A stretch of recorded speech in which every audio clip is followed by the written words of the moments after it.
Hi, welcome back to Quick Hits in Lab Medicine. I'm Rob Fitzgerald. Thanks for tuning in. We've got about 10 slides to talk about the laboratory diagnosis of pancreatic disease. Just as a quick reminder, let's review the anatomy of the pancreas and where it dumps its exocrine secretions into the gut, which happens, it actually combines with the excretory function of the liver, combining with the common bile duct at the ampulla of Vater in the duodenal loop, where it secretes a bicarb-rich fluid. So all of the major digestive enzymes come from the pancreas. So lipase is going to be breaking down fats, particular triglycerides. Amylase breaks down sugars, and trypsin breaks down proteins. So those combination are what are essential for the digestive functions of food. Secretion is controlled by secretin and CCK, and about 800 to 3,000 mils of a very basic solution. It's going to be helping neutralize contents from the stomach, which, as you know, is very acidic. So we're trying to neutralize that with a pH of about 8 fluid. So, a couple of liters a day of that fluid is excreted by the pancreas. So it is excreting a significant volume of fluid every day.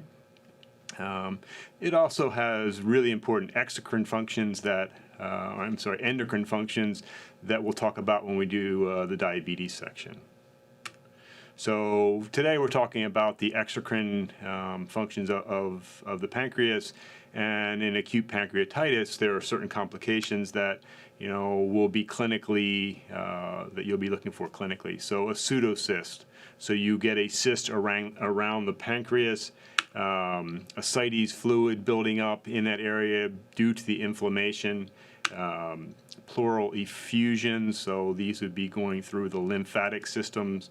And abscesses. So not only is it a laboratory diagnosis, but you're also going to be doing imaging studies as well as a history and physical to try to identify acute pancreatitis. But the lab does have an important role, and there's really two enzymes that we talk about for diagnosing pancreatic disease, and that would be amylase and lipase. Historically, they've been ordered together. Currently, most people are favoring lipase and not ordering the panel because lipase is a little bit more specific for the pancreas, but it's useful to know about both. So amylase comes from the pancreas. It gets dumped into the gut. It does get cleared by the kidney, so there is some reabsorption and excretion through the kidney. It's elevated pretty quickly after an acute pancreatitis, and it returns to normal in about 2 or 3 days. There are many different disease states that cause minor elevations of amylase, and so that's why it's a little bit confusing, and that's why historically it was ordered along with a lipase. So minor elevations can be caused by liver disease, a variety of different things, but generally we think if it's more than 5 times the upper reference range, that's sort of pathognomonic, meaning it defines acute pancreatitis. You don't really get those really high concentrations unless you have pancreatitis. There's 2 different enzymes. There's a salivary enzyme, so your salivary glands are also secreting amylase. And they can be differentiated in a couple of different ways in the laboratory. Most often, most labs are measuring total amylase, and unless you differentiate those two, you don't know whether it's coming from. So sialitis can give you an elevation of amylase. There's a condition called macroamylasemia that's worth knowing about because it happens in both. In the setting of elevated amylase, it also happens in some other enzymes, and really what's happening here is not intuitive. What's happening is that amylase is actually binding to immunoglobulins, and amylase by itself is small enough to get cleared by the kidney. When it's bound to immunoglobulins, it's too big to be cleared, so it doesn't make it through the glomerulus, and it stays in the bloodstream. So it stays elevated We're measuring activity of the enzyme when we're measuring it in blood samples, and so a macroamylase gives you a positive result. So macroamylasemia is a benign condition where you have elevations of amylase that stay elevated for weeks potentially.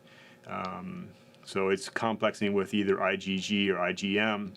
We see this with other enzymes. In particular, we see it sometimes with troponin, and in cases where troponin stays elevated for a really long time, whereas troponin is typically in an acute event or coming back down to normal within 24 hours, or at least declining in that time frame. So macro complexes of a variety of enzymes do show up and are worth knowing. Lipase is a bit more specific. It's predominantly from the pancreas. It gets reabsorbed and metabolized by the kidney. So it doesn't show up in a urine sample, but it is being cleared renally. So if you have an elevation of both amylase and lipase, that's pretty good evidence that's coming from a pancreatic process. Whereas an elevated amylase and a normal lipase means that you probably have it coming from somewhere else, maybe the salivary glands, or it could be a tumor marker or something else. So again, like amylase, we're looking for significant changes, so 3 to 5 times the upper limit of the reference range, or sort of pathognomonic for pancreatitis.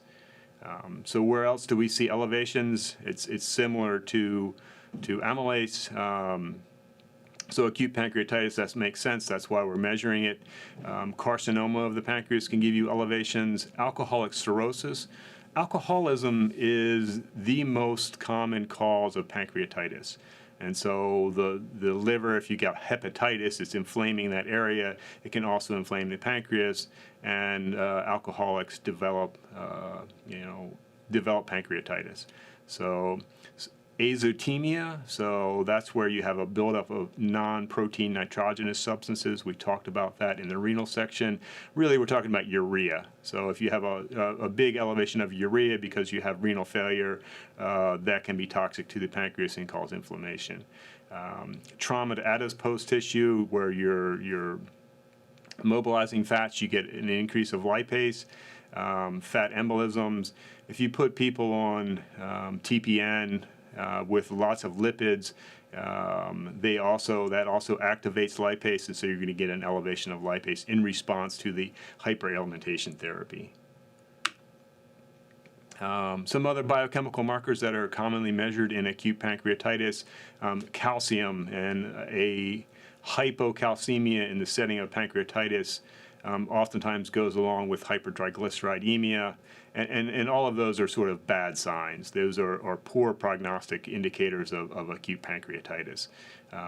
You've inflamed the pancreas, and so you might get hyperglycemia because of the effects on the endocrine functions of the pancreas. So chronic pancreatitis, really it's more difficult to diagnose from a laboratory perspective. It's basically something that's been going on for a long time, and the laboratory values change because of that. So early on, you're going to get elevations of amylase and lipase. If you've destroyed a lot of pancreatic tissue, you can actually have decreases of amylase and lipase because you just simply don't have enough pancreatic tissue around to form those enzymes. So amylase can be elevated, normal, or decreased in the setting of chronic pancreatitis. And commonly, they're doing duodenal intubations along with imaging studies to make this diagnosis. So the two enzymes we use for diagnosing pancreatic disease from a laboratory perspective are amylase and lipase. Historically, they were ordered together. Currently, we order mostly lipase because it's a little bit more specific than amylase. Thanks for listening in.